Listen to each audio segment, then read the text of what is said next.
नमस्कार, आदाब, सत श्री अकाल। स्वागत है आपका +24/7 में।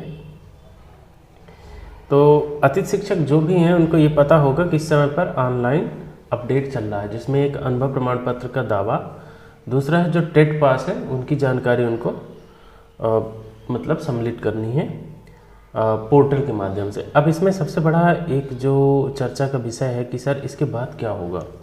तो देखिए, ये जो जानकारी लिया जा रहा है, जैसे जो टेट क्वालिफाई हैं, सबसे पहले बात करते हैं उन्हीं की। यदि वो नियमितीकरण के दायरे में आएंगे तो फर्स्ट ये है कि जैसे वो किस वर्ग में पढ़ा रहे हैं, SS2 में हैं, SS1 में हैं या SS3 में हैं।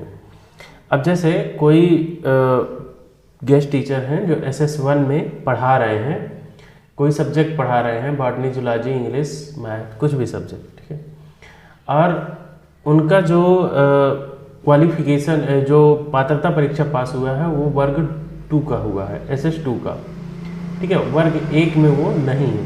तो ऐसी स्थिति में उनको दूसरे स्कूल में समायोजित किया जाएगा, ना कि उनको उसी स्थान पर रख लिया जाएगा। फिर एक कंडीशन बनती है कि मान लीजिए वो वर्ग 2 में पढ़ा रहे हैं, SS2 में पढ़ा रहे हैं मैथ, और उनका जो टेट क्लियर हुआ है वर्ग 1 यानी SS1 का मैथ हुआ है। फिर आप स्वयं सोच सकते हैं, जब वर्ग 2 में वो पढ़ा रहे हैं तो उनको वर्ग 1 में कहीं दूसरी जगह उनको समायोजित किया जाएगा, तभी ना बनेगा। फिर कभी कई जगह ऐसा भी है कि वो पढ़ा रहे हैं, मान के चलिए कि वो पढ़ा रहे हैं हिंदी, ठीक है, और उनका जो एग्ज़ाम क्लियर हुआ है वो संस्कृत सब्जेक्ट से हुआ है टेट।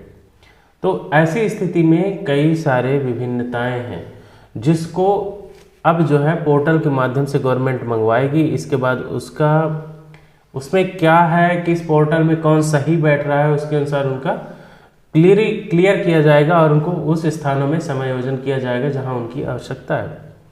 फिर एक जो आता है कि जैसे मान लीजिए कोई SS2 में मैथ पढ़ा रहा है और साइंस पढ़ा रहा है या इंग्लिश पढ़ा रहा है, और वो SS2 में ही क्वालिफाई है उसी सब्जेक्ट में, जो सब्जेक्ट वो पढ़ा रहा है, तो उसको उस स्कूल से कहीं नहीं जाना पड़ेगा, उसका वहीं स्थान फिक्स कर दिया जाएगा नियमितीकरण के तहत, ठीक है, समायोजन कर दिया जाएगा।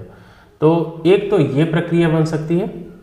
दूसरी, जैसे कि 1 वर्ष का अभी अनुबंध वाली जो प्रक्रिया है वो कंप्लीट होगी।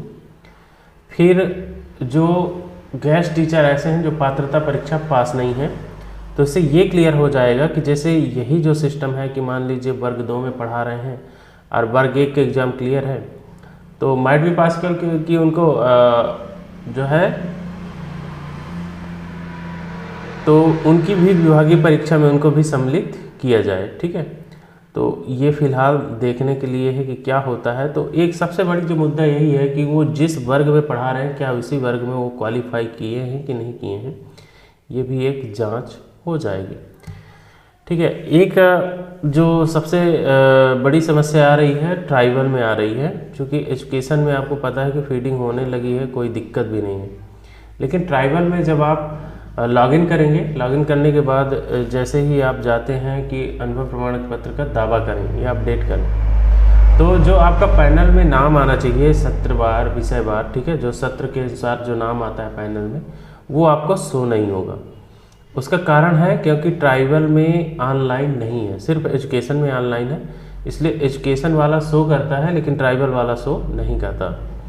अभी एक जो खास तौर पर पॉजिटिव रिजल्ट आया है, जो पॉजिटिव बात है, वो माननीय शिक्षा मंत्री उदय प्रताप सिंह जी के द्वारा जो अतिथि शिक्षकों ने विभिन्न मांगों को लेकर ज्ञापन दिया था, उस पर क्या बोला है। मध्य प्रदेश के में इस समय अतिथि शिक्षकों ने दिन प्रतिदिन नए आदेश जारी होते रहते हैं, जिसको लेकर अतिथि शिक्षक परेशान होते रहते हैं। लगभग 10 से 15 सालों से स्कूल की व्यवस्था संभाल रहे हैं, अतिथि शिक्षक को कभी भी हटा दिया जाता है। ऐसे में अतिथि शिक्षक काफ़ी परेशान रहते हैं, क्योंकि अब वह लोग वहाँ से क्या करेंगे, उनका जीवन यापन का कोई दूसरा साधन नहीं है। इसी को लेकर के गुरुवार को देवरी नगर परिषद में पधारे स्कूल शिक्षा मंत्री राव उदय प्रताप सिंह को देवरी क्षेत्र के तमाम अतिथि शिक्षकों ने पहुंचकर ज्ञापन सौंपा और कहा कि कृपया मध्य प्रदेश सरकार हम अतिथियों शिक्षकों के लिए कुछ नीति बनाए, जिससे हमारे परिवार का पालन पोषण होता रहे, क्योंकि हम लोग कई सालों से अतिथि शिक्षक के पद पर स्कूलों में सेवाएं दे रहे हैं। और शिक्षा में अपना भरपूर योगदान ईमानदारी से दे रहे हैं। हम सभी अतिथि शिक्षकों के लिए भी सरकार जल्द से जल्द कोई नीति बनाए जिससे कि हम सबको हमारे भविष्य की चिंता न रहे और हम मन लगा कर के स्कूलों में अपना 100% योगदान दे सकें। और यह भी बात सही है कि प्रदेश सरकार को इन अतिथि शिक्षकों पर ज़रूर ध्यान देना चाहिए। ज़्यादा से ज़्यादा अतिथि शिक्षक ही हैं जो स्कूलों को चला रहे हैं, नहीं तो शासकीय शिक्षक तो ज़्यादा से ज़्यादा समय स्कूल पहुंच भी नहीं रही। ये बात एकदम सही है भाई, ठीक है। वहीं स्कूल शिक्षा मंत्री का उदय प्रताप सिंह ने अतिथि शिक्षकों को भरोसा दिलाया कि मैं पूर्ण विश्वास के साथ आप सबको विश्वास दिलाना चाहता हूं कि मध्य प्रदेश की मोहन सरकार ने अतिथि शिक्षकों के लिए अच्छा ही सोचा है। आने वाले समय में अतिथियों के लिए भी ऐसी व्यवस्था की जाएगी जिसमें आप परमानेंट स्कूलों में अपनी सेवाएं देते रहें। जल्द से जल्द इस पर मोहन सरकार फैसला लेने वाली है कि अतिथि शिक्षक भी बेरोजगार न रहें और उनके परिवार भी अच्छे से खुशहाल रह सकें। भारतीय जनता पार्टी सबके विकास में ही विश्वास रखती है, इसलिए मैं देवरी नगर परिषद की मंच से आप सबको विश्वास दिलाना चाहता हूं कि आने वाले समय में आपके लिए भी मध्य प्रदेश की सरकार अनेक सौगातें देने वाली है। कृपया आप लोग चिंतित ना हो, अपने भविष्य की चिंता हमको हमेशा लगी रहती है, इसलिए आपके लिए भी जल्द ही जल्द मध्य प्रदेश की मोहन सरकार नीति बनाने जा रही है और उसको जल्द से लागू किया जाएगा। अब ये जो मंत्री हैं मध्य प्रदेश शासन में, वो इस समय पर शिक्षा मंत्री राव उदय प्रताप सिंह जी के द्वारा बोला गया है। अब आप इसको इस वीडियो के माध्यम से भी देख सकते हैं कि उन्होंने अतिथि शिक्षकों के लिए क्या कहा, ठीक ना। पर एक चीज़ है जो समझने वाली है कि अतिथि शिक्षकों ने जितना भी संघर्ष किया उस हिसाब से अभी उनको कोई भी प्रॉफिट नहीं मिला है जितना उनको मिलना चाहिए था, ठीक है। अब इन फ्यूचर क्या होता है ये तो फिलहाल देखने की बात है कि कब तक होगा, लेकिन तब तक आप ये वीडियो देखिए। शिक्षक खड़े हैं सामने, बिल्कुल चिंता मत करना। जब आपके बीच का आदमी कोई जिम्मेदारी लेकर ऊपर जाता है, हम लोगों ने तैयारी कराते हैं। शिक्षकों के भविष्य का फैसला सरकार करेगी, बहुत अच्छा करेगी। आप